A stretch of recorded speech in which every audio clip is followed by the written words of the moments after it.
પ્રિય ભક્તજનો, આપણે શ્રી નારાયણ કવચનો પાઠ સાંભળીશું. અથ શ્રી નારાયણ કવચ. પરીક્ષિત રાજાએ પૂછ્યું, હે મુનિ, નારાયણ કવચથી રક્ષાયેલા ઇન્દ્ર ભગવાન પોતાના શત્રુઓના સૈનિકોને તેમના વાહનો સહિત રમત રમતા હોય તેમ જીતીને ત્રિલોકની લક્ષ્મી ભોગવી. તે નારાયણ નામનું કવચ મને કહો. વળી તેનાથી રક્ષાયેલા ઇન્દ્ર ભગવાન આતયાયી શત્રુઓને કેવી રીતે જીત્યા તે પણ કહો. શ્રી સુક ઉવાચ. શ્રી સુકદેવ કહે છે, પુરોહિત તરીકે સ્વીકારેલા વિશ્વરૂપે ઇન્દ્રને જે વચન કહ્યું તે પણ કહું છું, તો તમે તે એક ચિત્તે સાંભળો. વિશ્વરૂપ ઉવાચ. વિશ્વરૂપ કહે છે, જ્યારે ભય જણાતો હોય ત્યારે હાથ પગ ધોઈ આચમન કરી પવિત્રી પહેરી ઉત્તરાભિમુખે બેસી અષ્ટાક્ષર તથા દ્રાદાક્ષર મંત્રથી અંગન્યાસ કરી મૌન ધરી પવિત્ર થઈને નારાયણ કવચ ધારણ કરવું. ઓમ નમો નારાયણ એ અષ્ટાક્ષર મંત્રના પ્રણવથી ઓમયુક્ત એક અક્ષરનો ક્રમ પ્રમાણે 2 પગ, 2 ઘૂંટણ, 2 સાથળ, પેટ, હાથ અને હાથની 4 આંગળીઓ એમ 8 અંગનો ન્યાસ કરવો અને ઉલટા ક્રમથી મસ્તક વગેરે 8 અંગમાં એક એક અક્ષરથી ક્રમવાર ન્યાસ કરવો. તે પછી ઓમ નમો ભગવતે વાસુદેવાય આવા દ્વાદશાક્ષર મંત્રથી જમણા હાથની તર્જનીથી ડાબા હાથની તર્જની સુધી 8 અક્ષરોનો ન્યાસ કરવો અને બાકીના 4 અક્ષરથી અંગૂઠા આદિ અંત સુધી ન્યાસ કરવો. ઓમ વિષ્ણવે નમઃ. આ 6 અક્ષરના મંત્રના એક એક અક્ષરથી ઓમકારથી હૃદય, વીકારથી મસ્તક, ક્ષકારથી ભ્રકુટીની વચ્ચે, અણકારથી શિખા, વેકારથી નેત્રો અને મકારથી શરીરની સંધિઓમાં ન્યાસ કરવો. આમ મંત્ર મૂર્તિ થયેલા જ્ઞાનીએ અસ્ત્રનું ધ્યાન કરી અસ્ત્રાય ફટ એવા વિસર્ગ સાથે સર્વ દિશાઓમાં જળ છાંટવું. પછી ધ્યાન યોગ્ય ઐશ્વર્ય યાદિક 6 શક્તિવાળા અને વિદ્યા, તેજ અને તપરૂપ મૂર્તિવાળા પરમાત્માનું ધ્યાન ધરીને નીચે પ્રમાણે નારાયણ કવચનો પાઠ કરવો. શંખ, ચક્ર, ઢાલ, તલવાર, ગદા, બાણ, ધનુષ્ય, પાસને ધારનાર, ગરુડની પીઠ પર ચરણ ધરનાર, 8 હાથમાં 8 આયુધો ધારણ કરનાર અને અષ્ટ સિદ્ધિ શ્રી હરિ મારી રક્ષા કરો. મત્સ્ય ભગવાન જંતુઓ અને વરુણ પાસથી મારી રક્ષા કરો. માયાથી બટુક વામન રૂપ ધરનાર ભગવાન સ્થળમાં મારી રક્ષા કરો. ત્રિવિક્રમ વિશ્વરૂપ ભગવાન આકાશમાં મારી રક્ષા કરો. જેના અટ્ટહાસ્યથી દિશાઓ ગાજી ઉઠી હતી અને ગર્ભિણીઓના ગર્ભ પડી ગયા હતા તેવા નૃષિ ભગવાન દુર્ગ, વન અને યુદ્ધ ભૂમિમાં મારી રક્ષા કરો. યજ્ઞરૂપ વરાહ જેમણે પોતાની દાઢથી પૃથ્વીને રસાતળમાંથી બહાર આણી તે મારા માર્ગમાં રક્ષા કરો.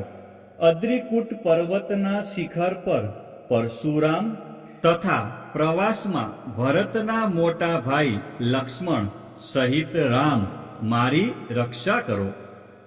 ઉગ્ર ધર્મ અને પ્રમાદથી નારાયણ મારી રક્ષા કરો. નિંદાથી નર ભગવાન ને યોગ ભ્રષ્ટ થતા યોગેશ્વર દત્તાત્રેય મારી રક્ષા કરો. ત્રણેય ગુણોના સ્વામી ભગવાન કપિલ કર્મ બંધનથી મારી રક્ષા કરો. કામદેવથી સનત કુમારો મારી રક્ષા કરો. દેવના પ્રણામ ન કરવાના અપરાધથી મારું રક્ષણ કરો. ભગવાનની પૂજામાં જે કંઈ વિઘ્ન નડે તેમાંથી દેવર્ષિ નારદ મારી રક્ષા કરો. અને બધા નકોરથી કૂર્મ ભગવાન મારી રક્ષા કરો. અયોગ્ય ખોરાકથી ધન્વંતરી ભગવાન રક્ષા કરો. કામ ક્રોધાદિકના ભયથી જીતેન્દ્રિય ઋષભદેવજી રક્ષા કરો. લોક અપવાદથી બલભદ્રજી અને ક્રોધાવેશ સર્પગણોથી શેષ ભગવાન મારી રક્ષા કરો. અજ્ઞાનથી વેદવ્યાસ મારી રક્ષા કરો. પાખંડીઓથી બુદ્ધ ભગવાન મારી રક્ષા કરો. કાળના મળરૂપ કલીથી કલ્કી ભગવાન મારી રક્ષા કરો. પ્રાતઃકાળમાં ગદા વડે કેશવ મારી રક્ષા કરો. સાયંકાળમાં વેણુધારી ગોવિંદ અને પરોઢિયો ઉદાત્ત શક્તિવાળા નારાયણ તેમજ મધ્યાહને ચક્રધારી વિષ્ણુ ભગવાન મારી રક્ષા કરો. સાંજે મધુદૈત્યને મારનાર સારંગ પાણી મધુસૂદન મારી રક્ષા કરો. સાયંકાળે 3 ધામવાળા માધવ પ્રદોષ કાળમાં ઋષિકેશ ભગવાન મારી રક્ષા કરો. મધ્યરાત્રે પદ્મનાભ ભગવાન મારી રક્ષા કરો. ઢળતી રાત્રે શ્રી વત્સ ચિહ્નધારી ભગવાન મારી રક્ષા કરો. ઉષકાળે ખગધારી જનાર્દન અને સંધ્યા સમયે કાળમૂર્તિ ભગવાન મારી રક્ષા કરો. પ્રભુ પ્રેરણાથી ફરતા પ્રલયા અગ્નિસમ તીક્ષ્ણ ધારવાળા ચક્રવાયુવાળા અગ્નિથી જેમ સૂકું ઘાસ બળીને ભસ્મ થાય તેમ અમારી શત્રુ સેનાને ભસ્મ કરો. વ્રજ જેવા સ્પર્શવાળી અગ્નિ કણો ધરાવતી ગદા તું પ્રભુને પ્રિય છે. તું કુષ્માંડ વૈનાયક યક્ષ રાક્ષસ ભૂત ગ્રહોને તું પીસી નાખ અને શત્રુઓના ચૂરે ચૂરા કર. હે પાંચજન્ય શંખ શ્રી કૃષ્ણ તને ફૂંકીને ભયંકર શબ્દ કરે છે ને તેનાથી શત્રુઓના હૃદય કંપે છે. પાંચજન્ય તું રાક્ષસ રુદ્રગણ પ્રેત માતૃ પિશાચ બ્રહ્મ રાક્ષસ ને બીજા ઘોર દ્રષ્ટિવાળાઓને દૂર કર. હે તીક્ષ્ણ ધારવાળી તલવાર પ્રભુથી પ્રેરાઈને તું મારા શત્રુઓનું છેદન કર. સેંકડો ચંદ્ર જેવા મંડળ સમાન ઢાલ તું પાપી શત્રુઓની આંખ ઢાંકી દે અને પાપ દ્રષ્ટિવાળાની પાપ દ્રષ્ટિ હરી લે. ગ્રહો કેતુ મનુષ્ય સર્પો વાઘ ભૂતાદિ પાપ સમૂહથી થતો ભય અને કલ્યાણમાં વિઘ્ન કરનારા ભયો ભગવાન નામરૂપ અસ્ત્રથી સત્વરે નાશ પામે. વૈદિક સ્ત્રોતોથી સ્તુતિ કરાયેલા વેદમૂર્તિ અને સમર્થ ગરુડ ભગવાન સાથે વિશ્વસેન ભગવાનના વાહન બધા દુઃખોથી મારી રક્ષા કરો. ભગવાનના નામ રૂપ વાહન અને આયુધ તે સર્વ દુઃખોથી મારી રક્ષા કરો. અને બુદ્ધિ ઇન્દ્રિય મન ને પ્રાણની ભગવાનના પાર્ષદો મારી રક્ષા કરો. બધું જગત ભગવાનનું સ્વરૂપ છે. તે સત્ય હોય તો તે સત્ય વડે બધા ઉપદ્રવો નાશ પામો.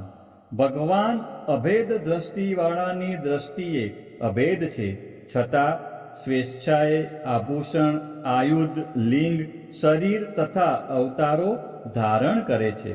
તે સત્ય પ્રમાણથી સર્વવ્યાપી ભગવાન હરિ સર્વરૂપે સર્વત્ર સદા મારું રક્ષણ કરો. શ્રી નરસિંહ નામના ઉચ્ચારથી જળ, વાયુ, અગ્નિ આદિનો પ્રભાવ પોતાના તેજથી દૂર કર્યો છે. એવા લોકના ભયને દૂર કરનાર ભગવાન નૃસિંહ સર્વત્ર ચૌતરફથી મારી રક્ષા કરો. વિશ્વરૂપ કહે છે, હે ઇન્દ્ર, જે નારાયણ કવચ મેં તને કહ્યું તે ધારણ કરવાથી અસુરોના અધિપતિઓને થોડા શ્રમે જીતી શકીશ. આ કવચ ધારણ કરનાર મનુષ્ય જેને નેત્રથી જુએ અથવા પગથી સ્પર્શ કરે તે તરત જ ભયમાંથી મુક્ત થાય છે. આ કવચ ધારણ કરનારને રાજા, ચોર, ગ્રહ, રોગ આદિથી કદીય ભય થતો નથી. પૂર્વ કૌશિકે આ કવચ ધારણ કરી યોગ ધારણા વડે મરુભૂમિમાં પોતાનો દેહ છોડ્યો હતો. એક વખતે પોતાની સ્ત્રીઓથી વીંટાળાયેલા ગંધર્વપતિ ચિત્રરથ વિમાનમાં બેસી જ્યાં કૌશિકે દેહ છોડ્યો હતો ત્યાં આવ્યો. તે સ્થાનનું ઉલ્લંઘન કરવાથી વિમાન સહિત ઊંધે માથે નીચે પડ્યો હતો અને વાલ ખિલ્લૈના કહેવાથી તે બ્રાહ્મણના અસ્થિ ભેગા કરી પૂર્વ તરફ વહેતી સરસ્વતી નદીમાં પધરાવી સ્નાન કરી આશ્ચર્ય પામતો પોતાના ઘેર ગયો. શ્રી શુક ઉવાચ.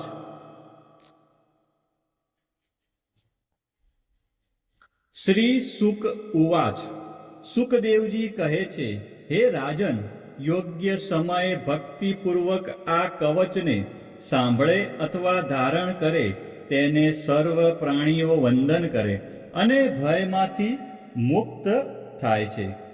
ભગવાન ઇન્દ્રએ આ કવચ વિશ્વરૂપ પાસેથી શીખીને યુદ્ધમાં અસુરોને જીતી ત્રણેય લોકની લક્ષ્મી ભોગવી. ઇતિ શ્રીમદ ભાગવતે મહાપુરાણે પારમહંસ્યા સંહિતાયા ષષ્ઠ સ્કંધે નારાયણ વર્મ કથનમ નામાષ્ટોમોધ્યાય. શ્રી નારાયણ કવચ સમાપ્ત.